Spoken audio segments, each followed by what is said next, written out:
Francia se encuentra en una carrera contrarreloj para las elecciones legislativas que se celebrarán este 30 de junio. El pasado 9 de junio, Emmanuel Macron anunció la disolución de la Asamblea Nacional, algo que ha ocurrido solamente 5 veces en la historia de la Quinta República Francesa. La decisión ha sido tomada tras conocerse los resultados de las elecciones europeas, donde el bloque de izquierdas ha perdido terreno frente a los múltiples bloques de derecha que han ido surgiendo, algo que rompió el establishment de la Unión Europea.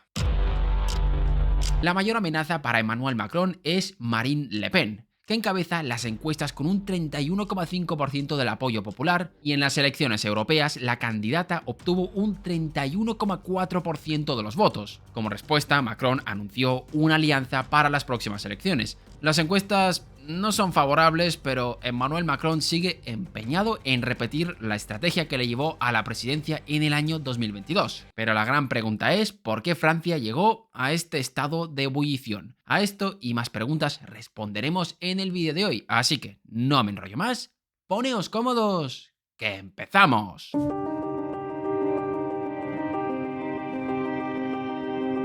No sorprenderá a nadie que los últimos acontecimientos internacionales han sido caldo de cultivo para generar esta situación. Una inflación que escaló hasta el 10% en el año 2022, la tensión entre Rusia y Ucrania, la desaceleración económica causada por la política del Banco Central Europeo. Todo esto no ha sentado muy bien a la población. En Francia, 2023 marcó una caída histórica del 7,8% en la actividad de nueva construcción, y su índice de referencia, el PMI de la construcción, ha llegado en enero a su punto más bajo. Y en el tercer trimestre de 2023, Francia seguía siendo uno de los países donde los precios aumentaban más rápido que los salarios, indicando un claro deterioro del poder adquisitivo de los franceses. Evidentemente, no todo es culpa de Macron y el resto del gobierno, pero ya sabéis cómo funciona esto, la culpa siempre es de quien esté arriba.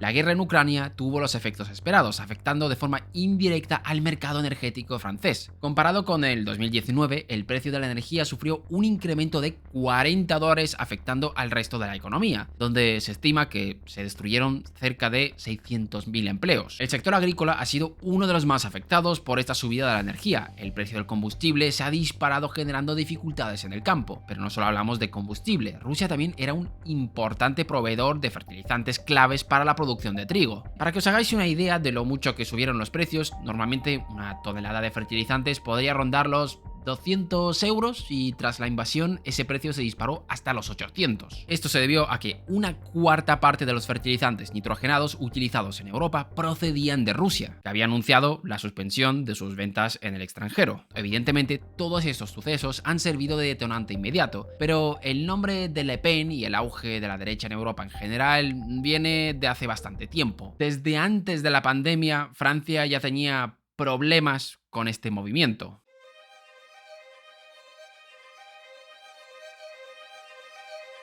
Si por algo destaca Francia en el panorama europeo es por su enorme gasto público. Este llegó a representar un 55% del PIB en el año 2019 y la mayoría de este gasto va destinado a las protecciones sociales, que representan el 24% del PIB. Para que lo pongáis en perspectiva, esto es casi el doble que el promedio de la OCDE, que ronda el 13% más o menos. Y aquí más de uno estará pensando, bueno, no pasa nada, al final es gasto destinado a las personas, ¿por qué va a provocar esto una tensión social? Bueno, de algún lado hay que sacar el dinero. Y antes de seguir, quiero hacer un pequeño paréntesis. El gobierno no necesita los impuestos para gastar, puede emitir deuda y ya está. Los impuestos son para devolver esa deuda y para que la inflación no se descontrole. Es un apunte solamente para ser precisos, pero no cambia demasiado la explicación.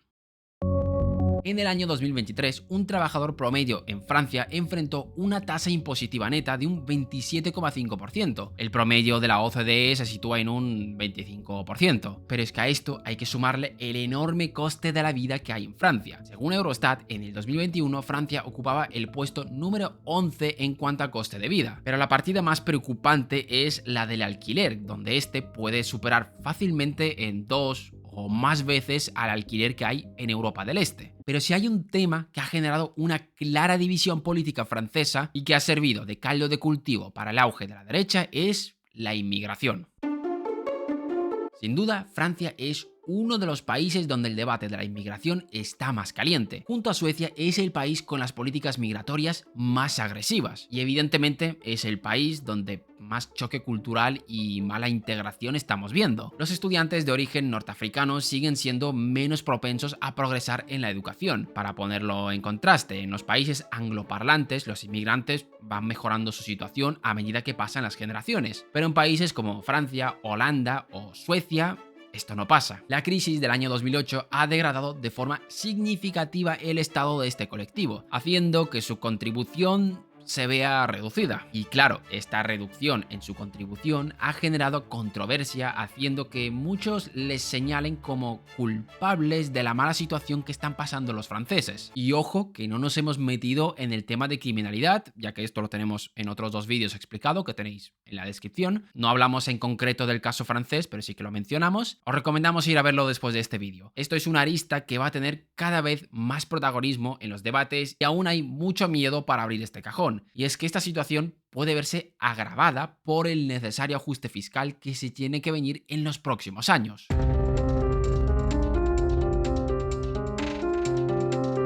El político francés Valéry Giscard acuñó el término de privilegio exorbitante en la década de los 60, refiriéndose a los beneficios que Estados Unidos obtenía como emisor de la moneda de reserva mundial, permitiéndole incurrir en elevados déficits con comodidad, algo de lo que hemos hablado en multitud de ocasiones en este canal. Pero lo que nos interesa es que hoy en día se le recuerda a Francia que no posee dicho privilegio. Se espera que el 19 de junio la Comisión Europea someta a Francia a un procedimiento de déficit excesivo. Es algo así como la Cámara de la Tortura Fiscal de la Unión Europea, algo que obligará a los políticos del país a idear un plan para corregir esta situación. Francia tiene un déficit estilo estadounidense que ronda el 5% del PIB y su deuda ya asciende al 111% del mismo. Cifras parecidas a las de Estados Unidos, pero sin el privilegio de los Estados Unidos, haciendo que las agencias de calificación hayan rebajado la nota de la deuda francesa el 31 de mayo, algo que está generando bastante preocupación.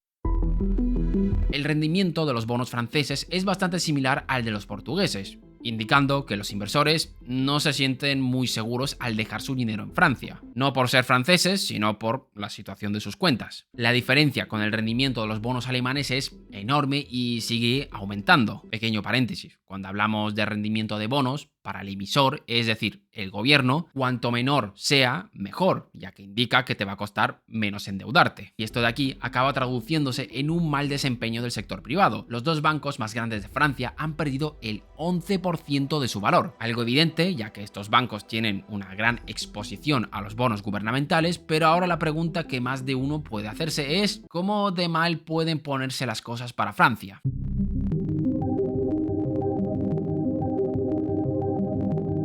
Ahora mismo Francia no se enfrenta a una crisis de deuda inminente. No hay que encender las alarmas todavía. El Banco Central posee el 25% de la deuda pública y los costes de financiamiento se mantienen históricamente bajos. Pero si continúan por esta senda pueden sobrepasar el punto de no retorno donde la prima de riesgo va a ir creciendo cada vez más y lleva al país a una situación de deuda insostenible. Según las simulaciones, para que Francia entre en una situación sostenible, necesitaría una consolidación de cerca de un 4% del PIB entre el 2025 y el 2028, algo que a priori no parece descabellado, pero el problema viene con los partidos que se presentan a las elecciones. Para ubicarnos, en Francia ahora mismo hay 3 frentes abiertos, el de la derecha, el de la izquierda y Macron, que sería algo así como el centro. Tampoco nos vamos a comer mucho la cabeza con esto. Ambos bloques parecen estar situados por encima de Macron y tienen planes que no pintan demasiado bien de cara al déficit. El bloque de derechas quiere realizar un ajuste de impuestos y eximir a los empresarios del pago de estos si aumentan los salarios. Y las propuestas de la izquierda tampoco que sean muy diferentes. Quieren aumentar el salario mínimo y bajar los precios de la energía. Las pensiones también están en el foco de atención, donde se quiere derrogar la reforma de Macron que elevaba la edad de jubilación de los 62 a los 64 años. Todo hay que decirlo, el RN ha retrocedido en sus planes para hacer esto de forma inmediata, por la evidente razón de que esto genera demasiado sobrecoste. No hay demasiado optimismo en este aspecto, aunque ya sabemos todos cómo va esto, muchas promesas extravagantes durante la campaña electoral, pero a la hora de la verdad nos damos una hostia con la realidad.